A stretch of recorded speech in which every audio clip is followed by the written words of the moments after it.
Oke, dua kabar yang mantap jos. Nah, yang pertama nanti datang dari kabar yang baru-baru ini mencuat bahwa Indonesia ternyata menyiapkan anggaran sebesar 329,5 triliun rupiah untuk fungsi pertahanan, bos. Lantas, bagaimanakah maksudnya itu fungsi pertahanan? Apakah maksudnya sama dengan untuk Kementerian Pertahanan atau beda lagi nih? Kemudian akan digunakan untuk apa-apa saja anggaran sebesar itu? Apakah termasuk untuk belanja senjata dan alutsista? Setelah ini kita kupas, bos. Kemudian kabar mantap kedua datang dari negara kita Indonesia yang katanya kini telah mencetak sejarah baru nih, bos.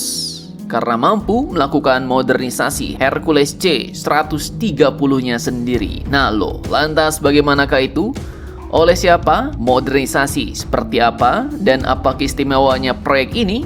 Penasaran beritanya? Cus, markibau, mari kita kibau. Berita lengkapnya satu per satu, bosku.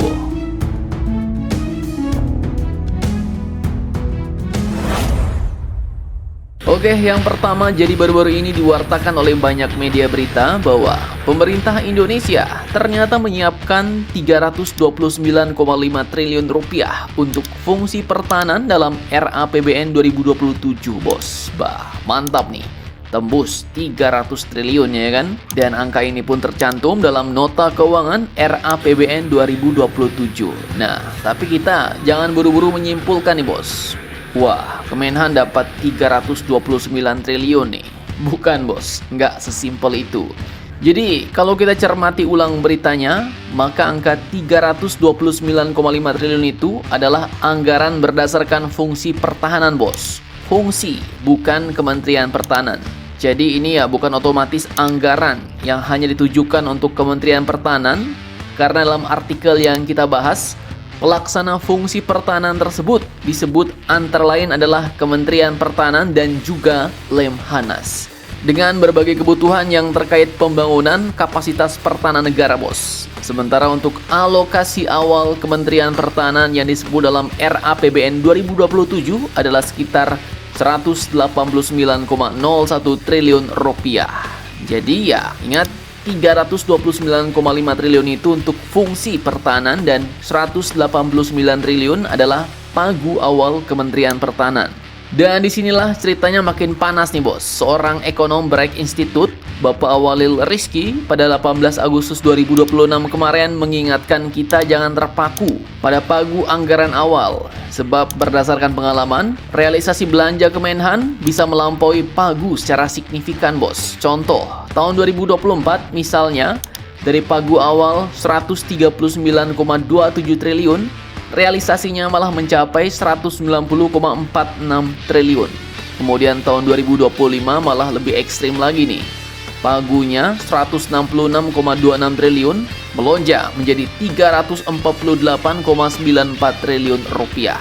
Dan untuk 2026 ini outlook-nya adalah sekitar 285,31 triliun dari pagu awal, bos. Nah, pertanyaannya sekarang, kalau pola belanja seperti ini kembali terjadi pada 2027, sebenarnya anggaran fungsi pertahanan Indonesia ini bakal dipakai untuk apa saja ya kan? Simak videonya sampai habis.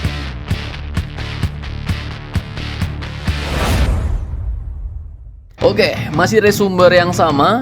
Jadi 329,5 triliun itu bukan sekedar uang untuk belanja senjata doang, bos. Pertama disebutkan yaitu ada untuk modernisasi dan pemeliharaan alutsista, termasuklah pengadaan sistem senjata strategis, non-alutsista, suku cadang, serta biaya menjaga alutsista tetap siap tempur, bos.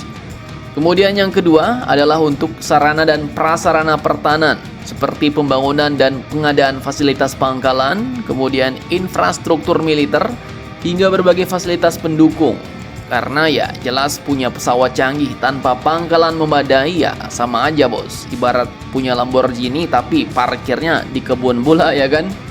Kemudian yang ketiga, anggaran itu juga akan dipakai untuk mendorong industri pertahanan dalam negeri agar negara kita semakin mampu membuat, mengembangkan, merawat dan menguasai teknologi pertahanannya sendiri.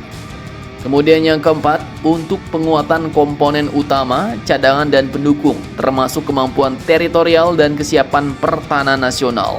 Dan kelima, karena era perang modern ini menuntut penguatan cyber, sandi, dan sinyal, jadi ya, di medan perang sekarang bukan cuma laut, darat, dan udara, server dan jaringan digital juga akan diperkuat karena dapat menjadi medan tempur baru.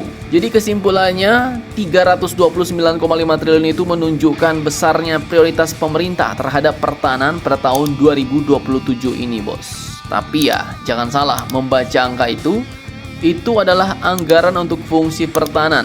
Sedangkan untuk Kemhan, pagu awalnya sendiri 189,01 triliun rupiah. Tapi jelas dengan sejarah realisasi yang bisa melonjak jauh di atas pagu awal, maka angka 189 triliun itu juga belum tentu menjadi kata akhir, bos. Yang paling menarik sekarang ya bukan sekedar berapa anggarannya, tapi berapa yang benar-benar terrealisasi. Dan alutsista apa saja yang akhirnya muncul dari uang sebesar itu. Kalau kalian pengennya apa nih, bos? Silahkan kalian cocor-bacor di kolom komentar.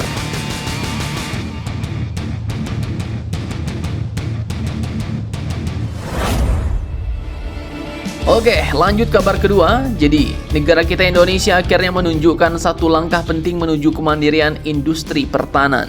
Jadi pada Rabu 19 Agustus 2026, di Hanggar 4 GMF Aero Asia, kawasan Bandara Soekarno-Hatta, Tangerang, Banten, pesawat C-130H Hercules A-1319 TNI Angkatan Udara resmi diserahkan kepada Kemenhan setelah menjalani modernisasi besar di dalam negeri, bos. Nah, yang membuatnya menarik, proyek ini pun dikerjakan oleh PT Garuda Maintenance Facility atau GMF Aero Asia berkolaborasi dengan PT DI, TNI Angkatan Udara, serta para teknisi Indonesia. Bahkan Menhan Safri menyebut proyek ini sebagai tonggak menuju kemandirian modernisasi pesawat transport TNI Angkatan Udara. Pertanyaannya, apa yang di-upgrade dari pekerjaan ini? Nah, disebutkan ada 3 pekerjaan utama nih, bos. Yaitu Center Wing Box Replacement alias penggantian struktur penting pada bagian tengah sayap.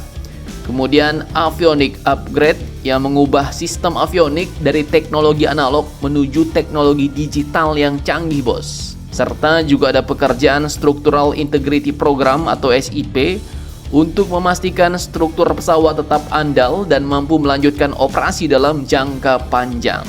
Nah, modernisasi ini pun ditargetkan memperpanjang usia operasional Hercules sekitar 15 hingga 20 tahun ke depan. Bukan kaleng-kaleng. Dan yang bikin proyek ini spesial, pesawat dengan tail number A1319 ini menjadi pesawat prototipe pertama yang menjalani modifikasi besar di GMF di luar fasilitas pabrikan asal Amerika Serikat Lockheed Martin, bos. Jadi ini bukan sekadar proyek bongkar pasang lalu terbang. Indonesia kini sedang naik level dari pengguna menjadi pihak yang mampu mengerjakan modernisasinya sendiri. Dan tak main-main, GMF sendiri mendapat kontrak untuk modernisasi 8 unit Hercules TNI Angkatan Udara. Dan A1319 merupakan pesawat kedua setelah A1315. Sementara PT DI berperan dalam pengerjaan Center Wing Box dan Avionics sekaligus menyiapkan modernisasi Hercules berikutnya. Bahkan tahun 2027, PT DI ditargetkan menyerahkan hasil modernisasi pesawat Hercules lainnya, bos. Mantap, mantap, jos.